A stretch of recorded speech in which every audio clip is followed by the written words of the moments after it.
Now, good afternoon, good afternoon, good afternoon, everyone. Thank you all for joining us today. My name is Sharon Stewart. I'm a proud Army vet, and I will be hosting today's event. I'm the Women Veterans Program Coordinator for South Texas, Texas Veterans Commission. I served 21 years, 6 months, and 20 days in the Army, not that I counted. Now, during my first 11 years of my military career, when I was enlisted, I was a photojournalist. And during the last 10 years of my military career, I was a signal officer. I now have the privilege of serving the military community as the Women Veterans Coordinator for South Texas, Texas Veterans Commission.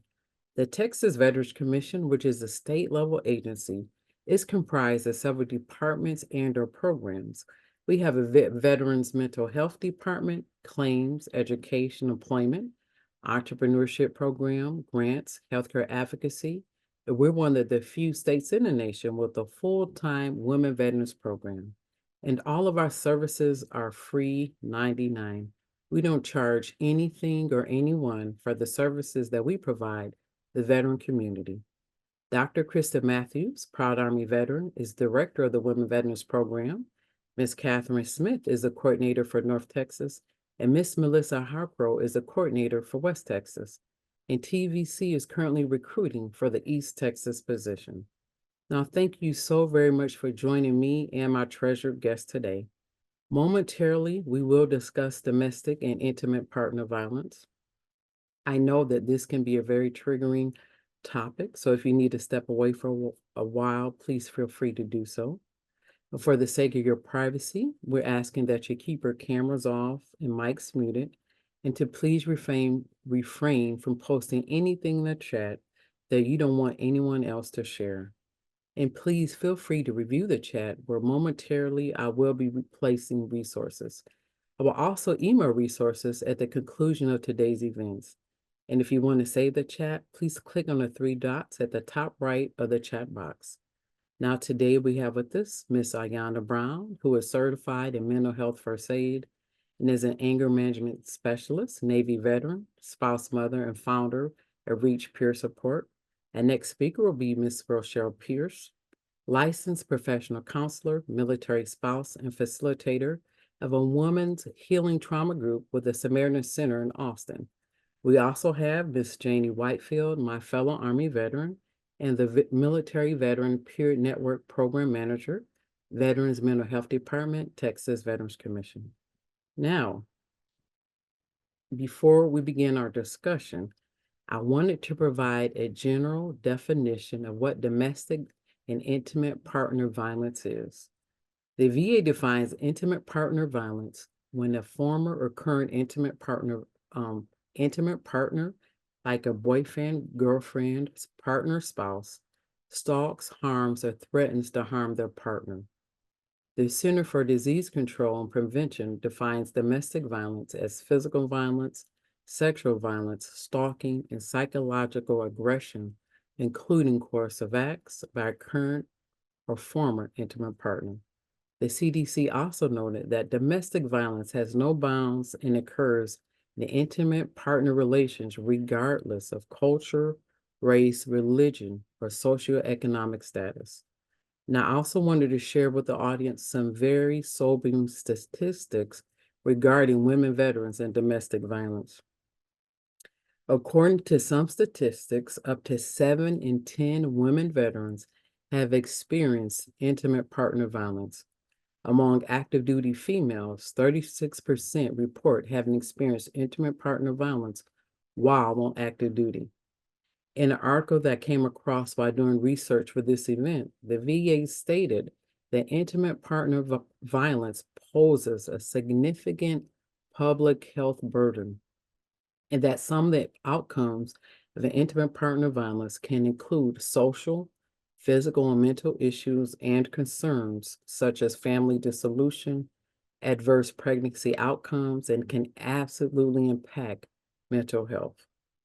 According to the CDC, 1 in 4 women or 1 in 7 men have experienced physical violence by their intimate partner at some point during their lifetimes. About 1 in 3 women and nearly 1 in 6 men experience some form of sexual violence during their lifetime. Intimate partner violence, sexual violence, and stalking are high, with intimate partner violence occurring to over 10 million people each year.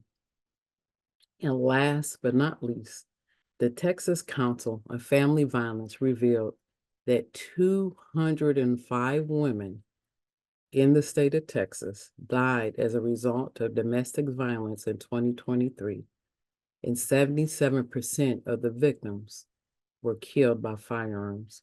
So first up, we will have Miss Ayanna Brown with Reach Peer Support. Ayanna, thank you so much for joining us today, ma'am. I know I gave a very general overview of domestic violence, but there's anything else you wanted to add? I know you had some perspective and some knowledge, and hopefully you can tell us about some ways to prevent domestic violence. Thank you. Thank you, everyone. I'm also joined by, this is Caesar, so I guess you can call him my emotional support cat. I just had him all his life for the past 12, 13 years. And to be honest and very transparent, I was having a rough day and he knows it. So he knows that I'm about to also get into a very heavy topic. So he is here with me. Yeah. So usually when I do these, he's not. Again, like Sharon stated, my name is Ayanna Brown. I am also a certified mental health peer specialist for the state of Texas, hence why I own Reach Peer Support Services. While I am studying to finish my master's degree in clinical mental health counseling, so I can be an LPC like Miss Rochelle.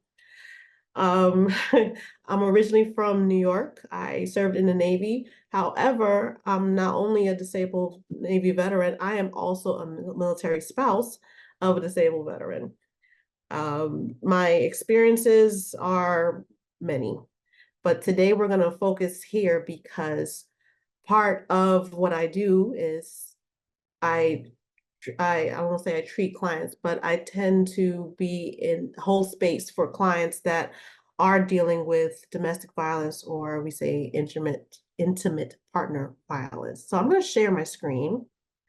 I wanted to dispel a couple of myths, just a few. Again, we're not gonna be here too long today, but these are some of the major things that I hear when a client comes to me.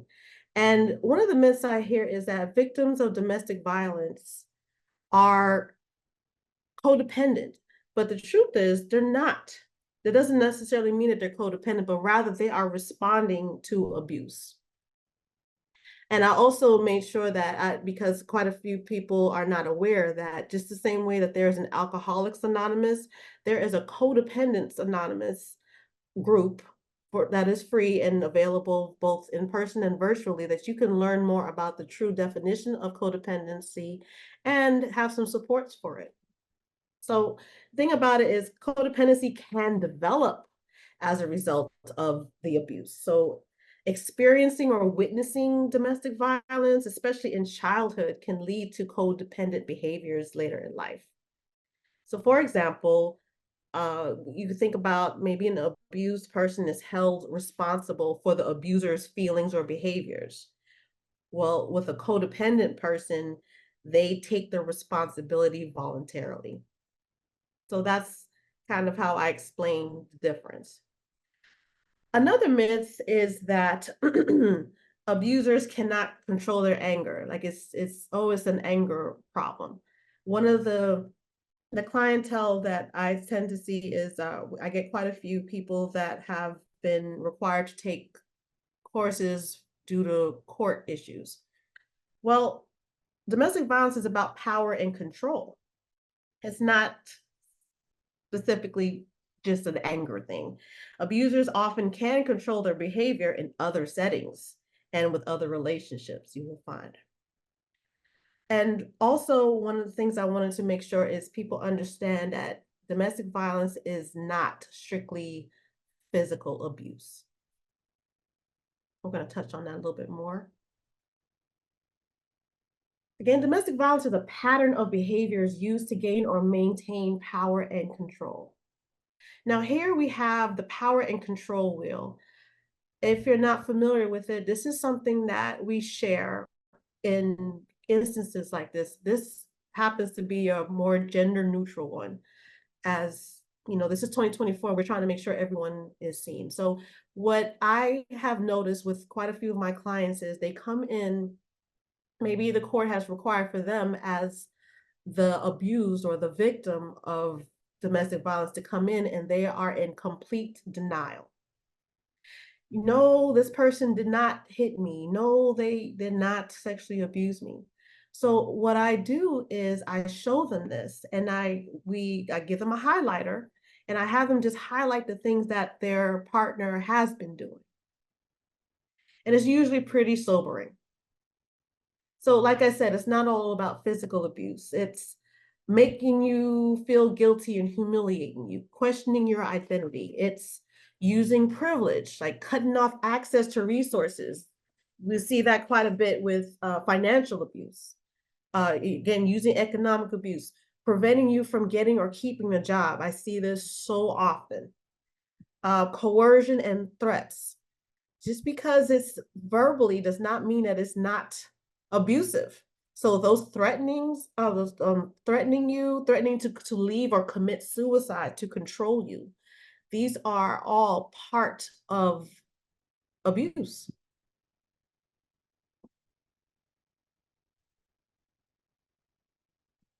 So Sharon, you had mentioned in your statistics about the impact. So I wanted to make sure that people understood a little bit more about that. Now, if you're familiar with ACEs, the ACES, the Adverse Childhood Experiences Score, is a list of 10 questions that determines, based off of the experiences that you've had in your childhood before you turned 18, the higher the amount of these experiences, it puts you at a higher risk of health problems.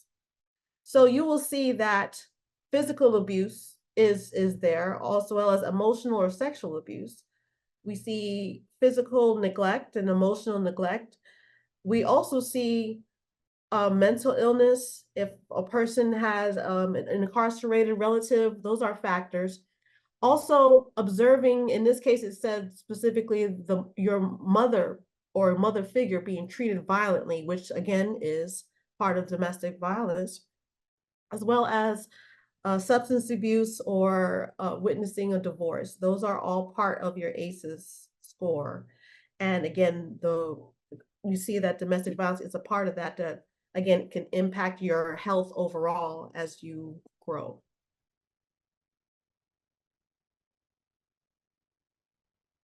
So how can you help? This is a big, big thing. I have families all the time, and they come in just wanting to know what to say. They want to like shake their loved one, asking them what can be done because they're so angry. Angry meaning, usually meaning that they're afraid. They're afraid for their loved one. They're afraid for their daughter, their son who is being abused. And I will tell you that I do have males as well as females who come with as I don't even want to call them victims, but as a result of the abuse. I adapted this from the Break the Cycle website, which I did note on the bottom. And one of the things that I noticed in a lot of literature, you will see that the people who love the those impacted were sometimes called bystanders. And I don't know why that word doesn't resonate for me very well. So I tend to describe them as residuals. Why? Because as a family, if I'm seeing that you're being abused, that residual is coming off on me too. So yes, it is impacting me.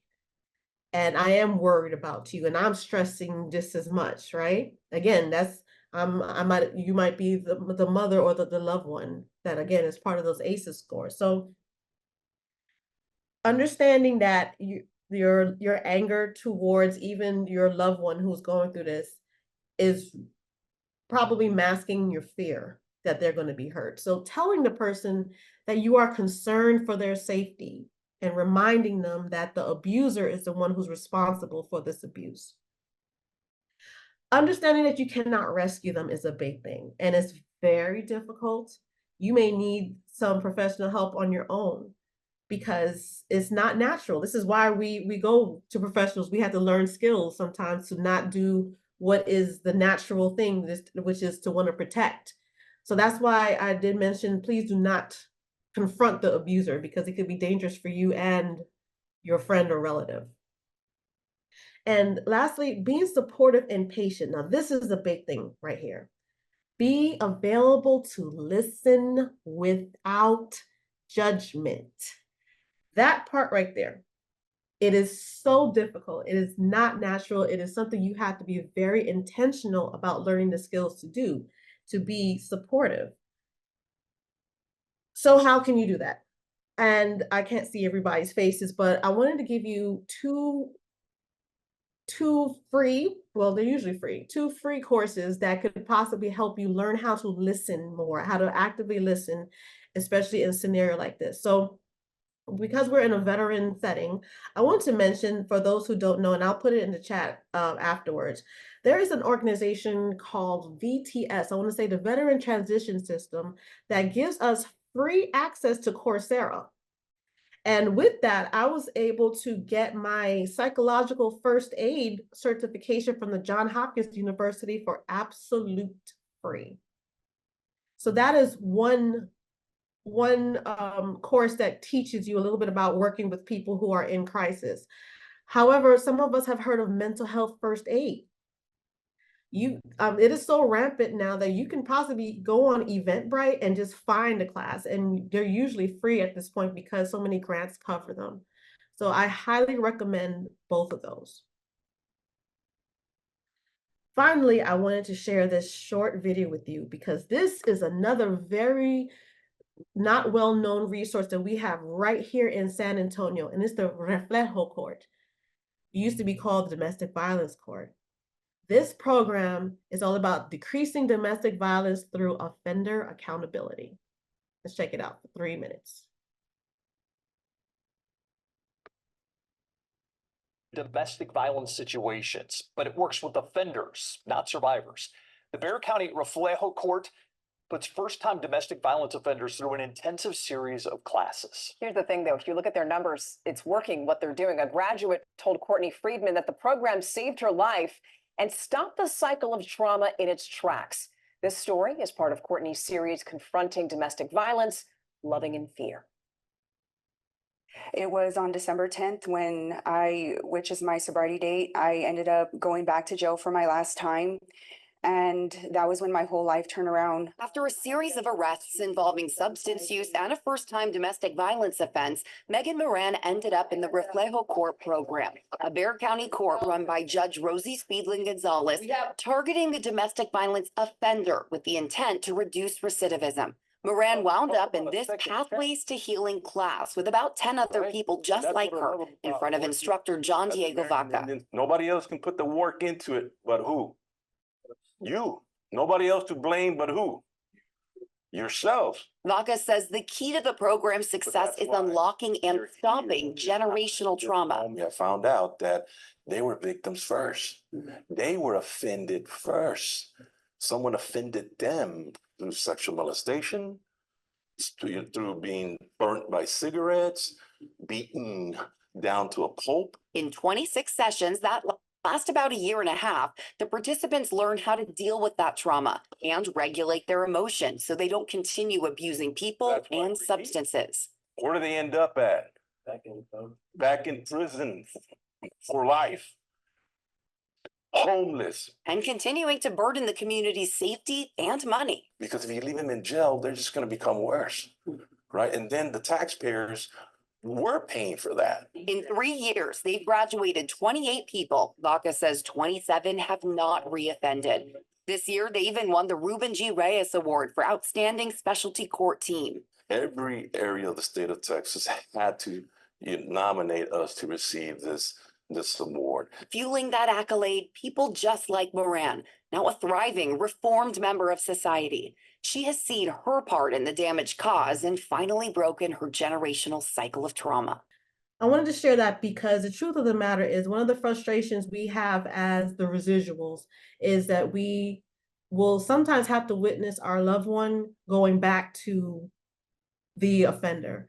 And if that is going to be the case, instead of arguing with them or isolating them even more by showing anger and for them to not feel safe to be able to speak with us, what if we taught them that there is a place where they can get some help, where instead of not telling the police, maybe we should, because it will get them into the path of the Reflejo court.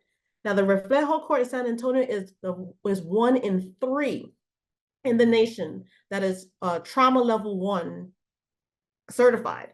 It is a rarity, but again, you heard the statistics of how much it excels and how much it is helping families get back to where they should be.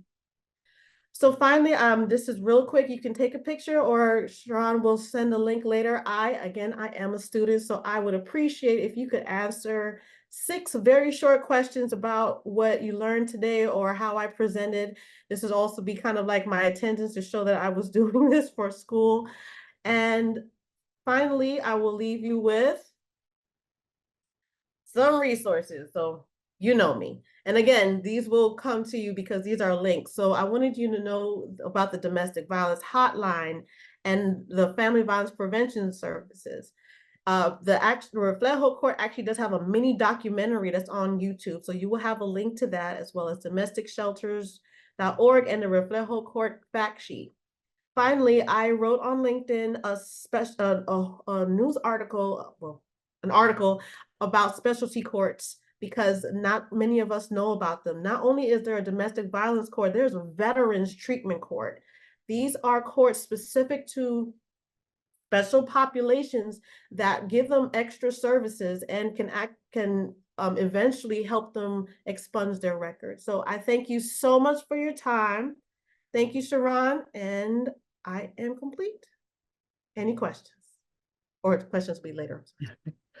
Yes, thank you so much. When we first sat down to discuss this topic, it really when you talked about this court and helping the offenders process their trauma and regulate their emotions, I was flabbergasted. I was like, you know what? That to me is going to the root of the problem. Because as we discussed, as I think you might have mentioned it, hurt people. And it put some compassion, it put a face on this. And so thank you so much for bringing this up. I greatly appreciate it, ma'am. Thank you for your wisdom and your knowledge. And next up, we're going to have Miss Rochelle. I know you wanted to talk, you talked about a wheel. Now I'm an English major, so I'm not sure of all this languaging. I know, Rochelle, you had something to say about it as well, but the floor is yours, ma'am. Thank you so much. So yes, Rochelle Pierce, licensed professional counselor here with the Samaritan Center of Austin. And if she would briefly, Nelda Carpenter is a therapist with the Samaritan Center. And if she would come on camera, she and I share and co-facilitate a women's healing trauma group, which is a group specifically for women who have had a history of current concerns around being exposed to abuse, whether it be physical abuse, sexual abuse, or the multitudes of abuse that are out there. So even though I'm going to kind of take the lead on a little bit of what I'm going to offer, Ms. Nelda, I want to invite you to not only jump in if there's anything that you can think of to add that maybe I miss, and of course that she can serve as a resource for any questions and so on like that come up. I definitely want to thank Ayana for being such a foundational start to what we're talking about today. October, of course, is known as Domestic Violence Awareness Month, so I'm really delighted to be here and be part of spreading the word and educating folks as to the supports and the resources and the reality of this trauma that is in our communities, whether it be in a veteran community, military community, or in a civilian community. Domestic violence and sexual assault, those forms of abuses are one of the few social ills that actually knows no lines and no boundaries. It doesn't matter what your education level, what your income level, what your ethnicity is. It unfortunately spreads across all of those boundaries and all of those categories.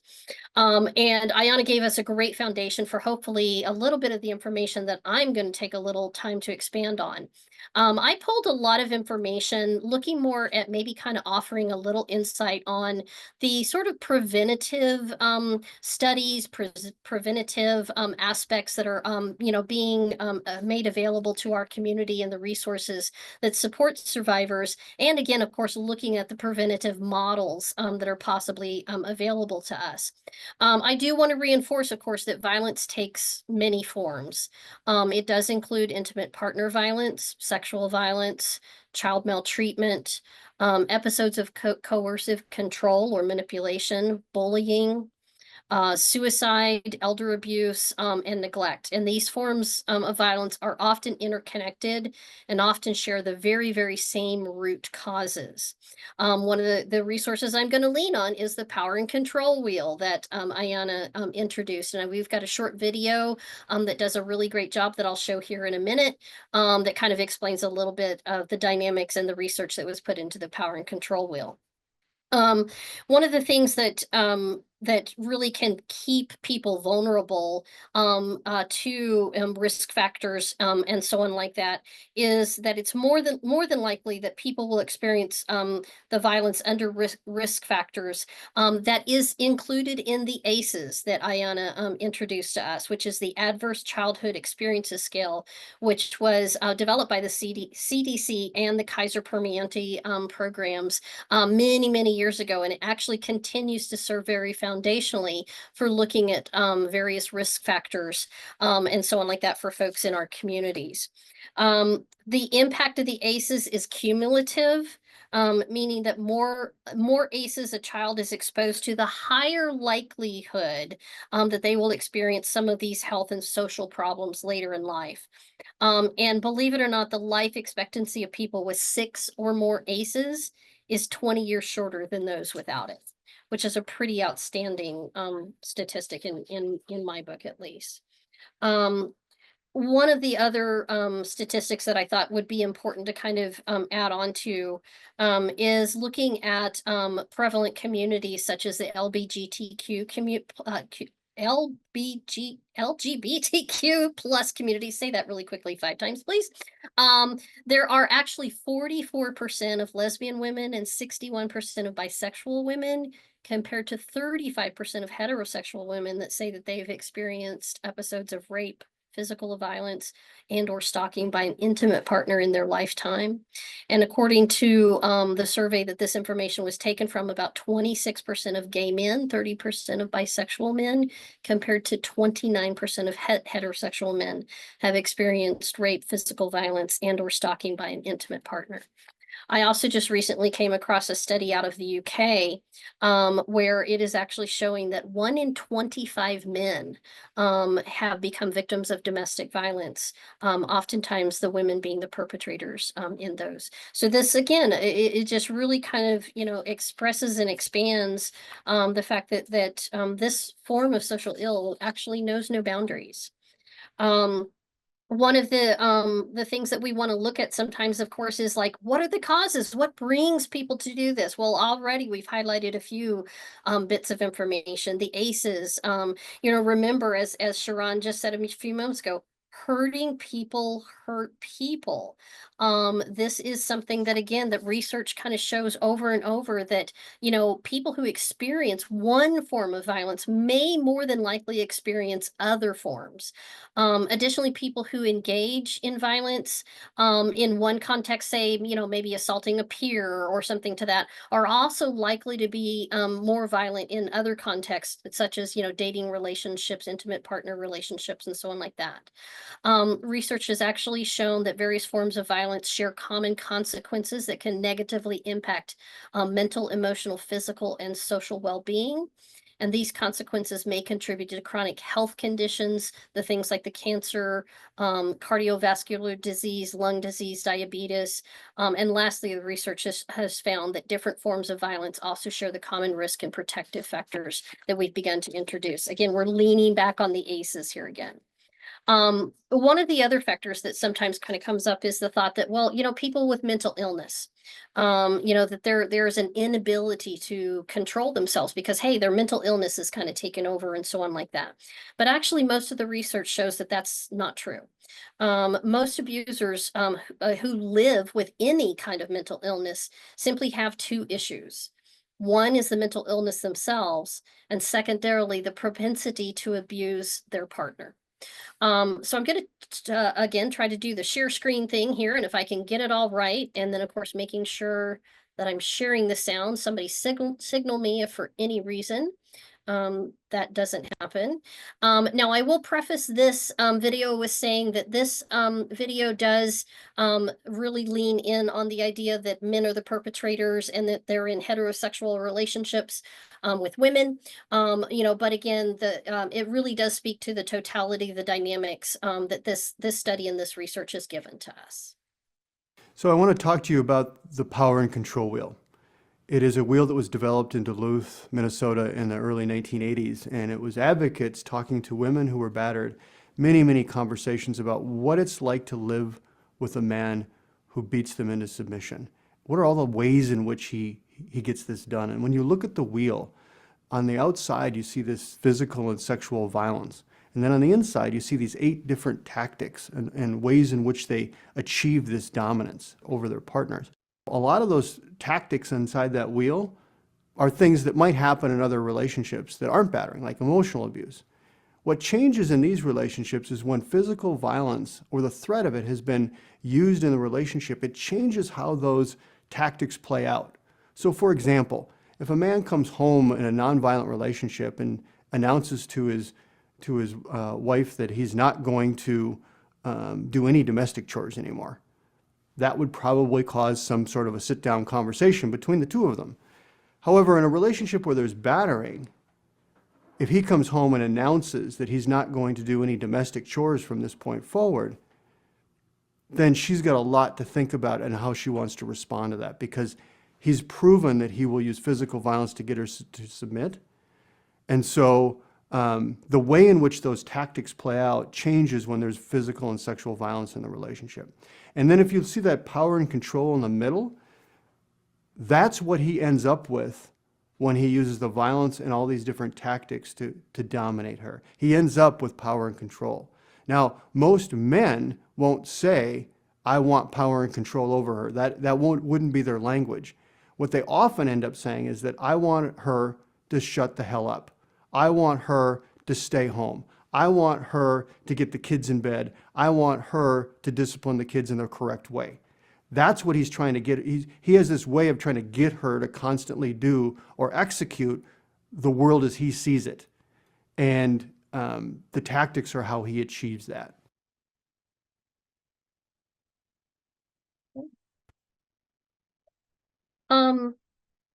So to build on that, again, we want to look kind of at some of the community context and, the multiple forms of violence that can occur.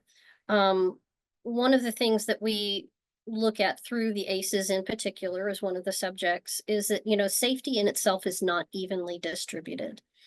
Families and children living in some communities where there are many risk factors such as high poverty, unemployment, crime, so on like that, are more likely than families and children living in other communities to experience multiple forms of violence.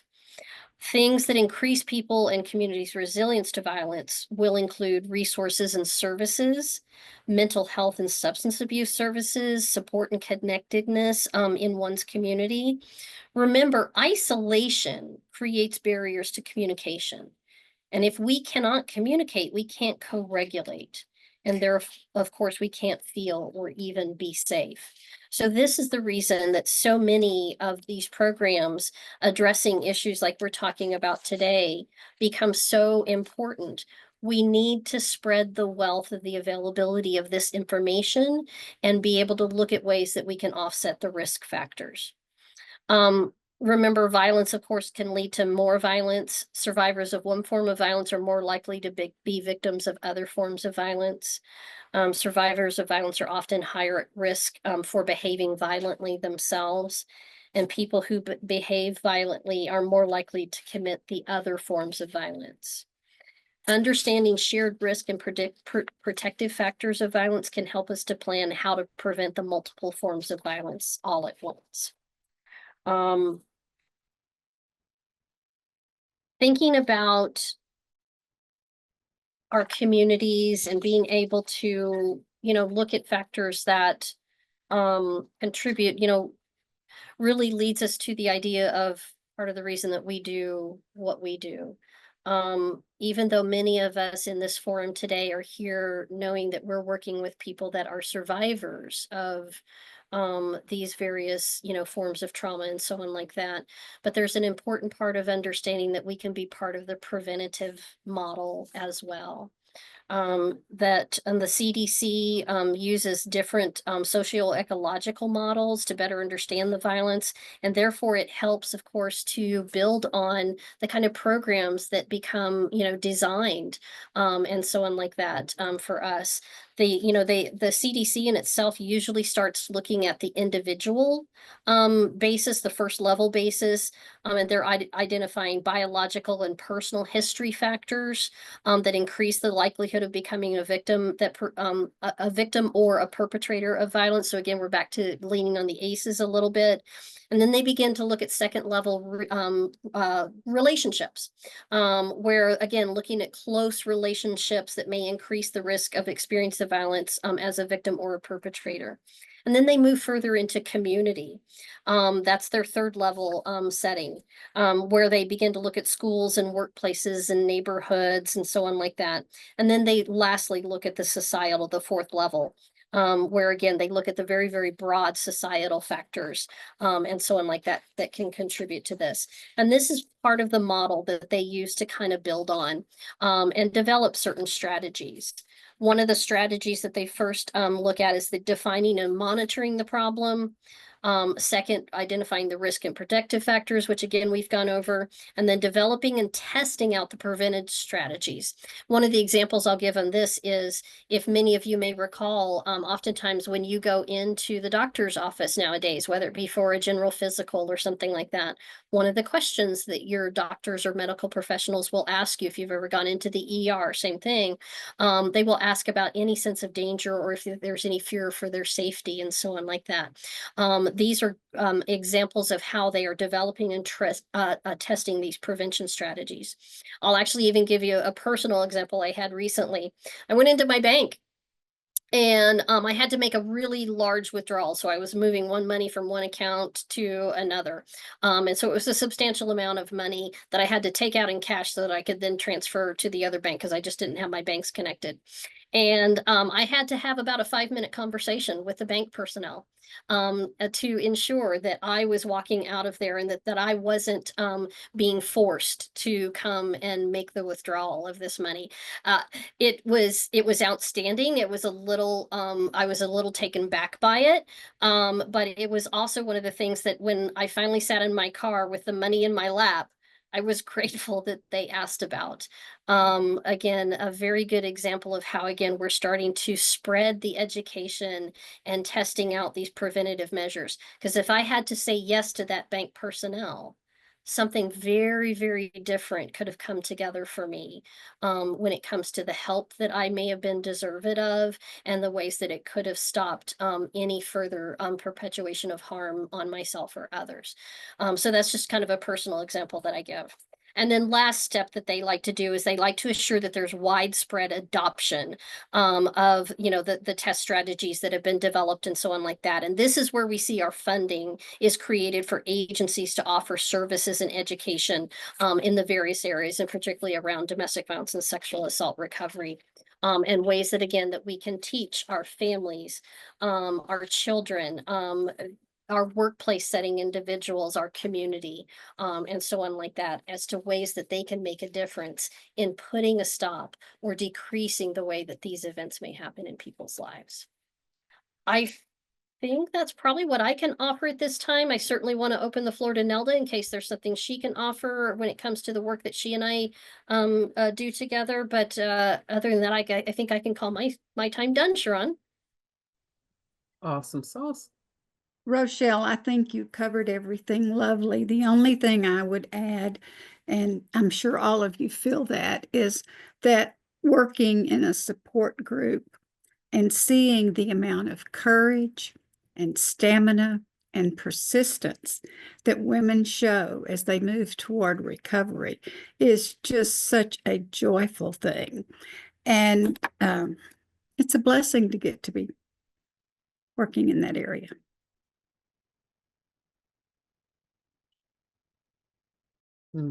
Awesome, impactful. And we do have the flyer for the group. And I absolutely, it's in the chat, and I absolutely will send that out. And just so you know, we posted in the Texas Women Veterans Professional Network, and I posted on LinkedIn. So may you have to double and quadruple that group, not just because of the greatness and for the sake of people coming forth in healing. Now, last but not least, we're going to have the high speed and low drag, Miss Janie Whitefield. Janie will discuss safety precautions for veterans experiencing intimate partner violence from a law enforcement viewpoint. She will mention shelters, and I'm going to post some information about shelters in the chat. But having said that, I'm going to say first arm post. I can't wait to hear the information and knowledge that you're going to share. Thank you, ma'am. Thank you. Again, my name is Janie Whitefield. I'm with the Texas Veterans Commission Mental Health Department. I'm the program manager for the Military Veteran Peer Network. I manage 53 veteran peers throughout the state of Texas, and they are a great resource. So they're all in your local area, and they provide peer groups and all sorts of resources for veterans, service members, and their families in need. And a little bit about me is I was a police officer in the Army. I was also a police officer on the civilian side. I was also a drill sergeant in the Army. And I'm 16 years and I'm currently retiring at the present moment. So I'm going to be talking about safety precautions, like Sharon said, from a law enforcement viewpoint. So the biggest thing is recognizing the signs of that intimate partner violence and those physical altercations, right? So the physical signs would be unexplained injuries or frequent hospital visits. The emotional signs might be isolation of friends and family, withdrawal from activities they used to enjoy, outings, low self-esteem, anxiety or depression, control and manipulation. So they no longer have access to their finances, financial control there. There's threats of harm being done to them. Their partner is jealous or possessive. So what they want to do and what somebody should do in that plan or in that situation is create a safety plan, right?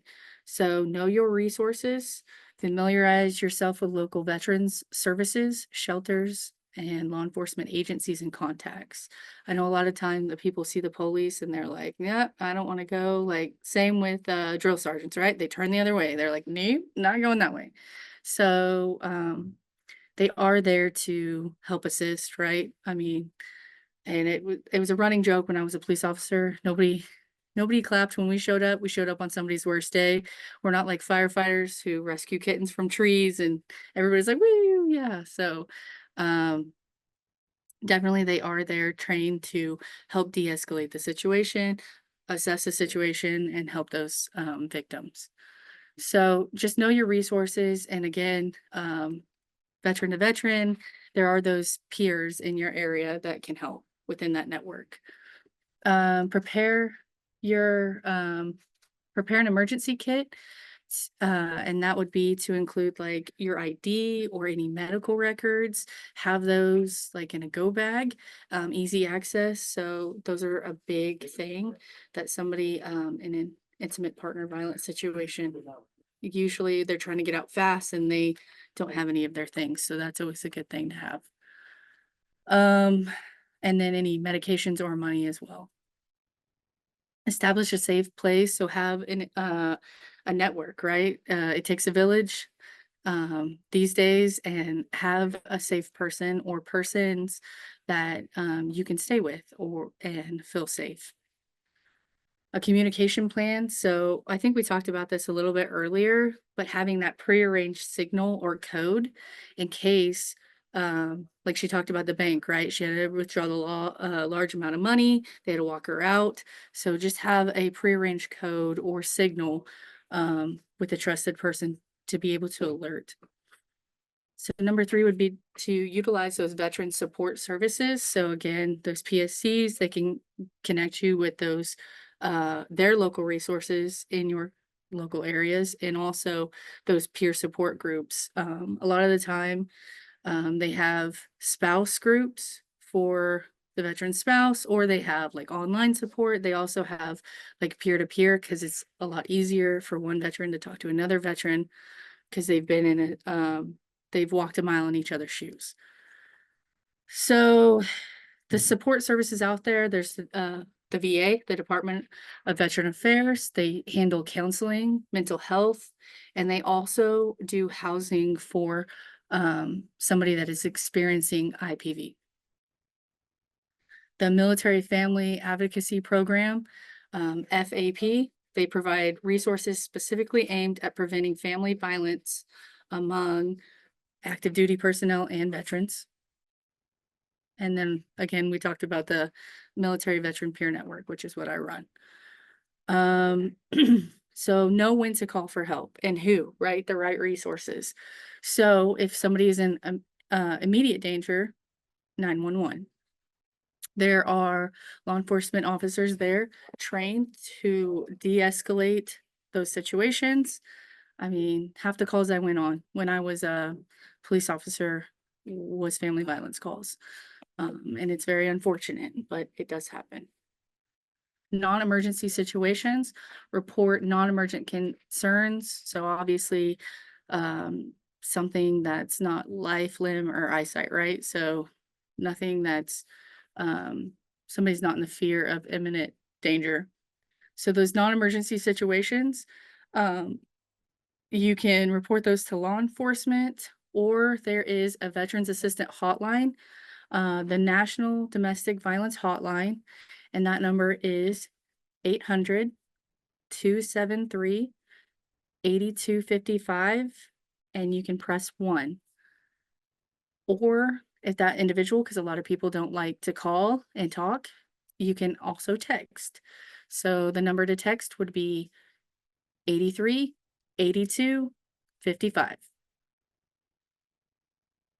And then law enforcement responsibilities, right? So when just knowing that when a law enforcement officer comes into an intimate partner violence, domestic altercation, right? They're going to be prioritizing victim safety. They're going to de-escalate the situation, kind of assess what's going on. They're going to coordinate with their local services, whether that's medical or their veteran services. And then they're also going to consider those firearms. If there's firearms in the house, and we heard the statistics on those earlier, but a lot of veterans, a lot of people in Texas even, have firearms and are very proud of that. The police are not going to take away your firearms unless you're threatening to harm somebody. But there are places and a lot of police departments, you could actually, if you're in immediate crisis, you can check your weapon into the police department. They'll give you a slip, and then when that crisis is over, you can get your weapon back. So that is a really good thing to know. Also, if somebody is experiencing intimate partner violence and their significant other has a firearm and they're scared of their safety because it's not their weapon, they can take that weapon to the police department or give it to somebody to hang on to, and get it out of the house until that situation has been resolved. And then I know it was talked on earlier, but there are veteran treatment courts out there, and my peers are mentors in those courts, and it is an excellent resource for those individuals that did something in the civilian side that got them in trouble, but on the military side would have gave them a slap on the wrist. So it helps reintegrate them back into society, because let's face it, if you're a veteran, you have suffered some sort of traumatic event, because that's just the point of the military, is to build you or to break you down from your civilian life and then build you up how they want you, right? So we all come out a little stronger, a little angrier, a little more anxious, but there are those resources out there, whether it's counseling, mental health services, substance abuse services, all that stuff. And that we know that being in the military was looked at as being a weakness, or something that the veteran potentially got hooked on when to try and cope with whatever challenge they were going through while they were serving. So that is all I have. And thank you for letting me speak on that. Thank you so much, Janie. That's a lot of information I had no idea about. That is just, thank you so very much. One time when I was a company commander, I responded to a domestic violence situation, and my soldier had taken his wife's ID card, and I did not realize or think, oh, that's domestic violence. He absolutely, I'm not gonna say suffered consequences. I dealt with it, but I never thought like, oh my, that's something he probably did on a regular basis. So that is just something to think about. So thank you for just bring that to our awareness. But having said that, we're come to the conclusion of our time. I'm not sure if we had any questions. Please, please, please feel respond to that survey that Miss Ayana Brown has sent out. If you have any questions, this is your time to ask them. I can stop the recording if you would like me to. If there's anyone who wanted some resources, or after everybody else drops off, if you want to hang back and talk to me, I can absolutely refer you to some resources. And my colleague, Miss Catherine Smith, is on. She has been phenomenal. I'm gonna have to give her some type of gift card or something. She has been just putting a lot of phenomenal stuff in the chat. Catherine, did you want to say anything, ma'am?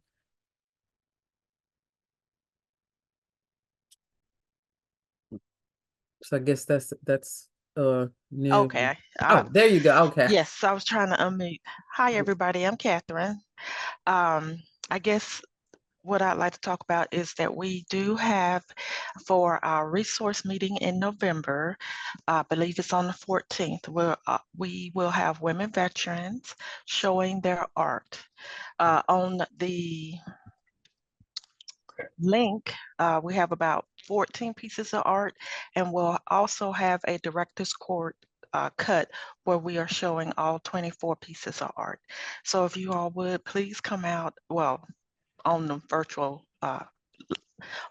meeting, come out and support our women veterans. One of them told me, I'm putting myself out there, and I said, I thank you very much.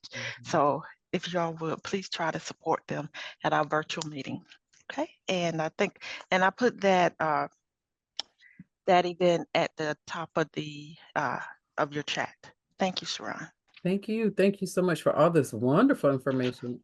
I might have to go to one of the Spurs games, wear my Army gear. Thank you so much, Catherine. All right. I don't see any questions in the chat, so I'm going to give you back 2 minutes of your time. Thank you so much, ladies. Thank you for the presenters. Thank you for your time, your passion, and your knowledge.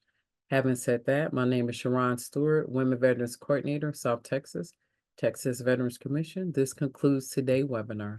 Thank you so very much.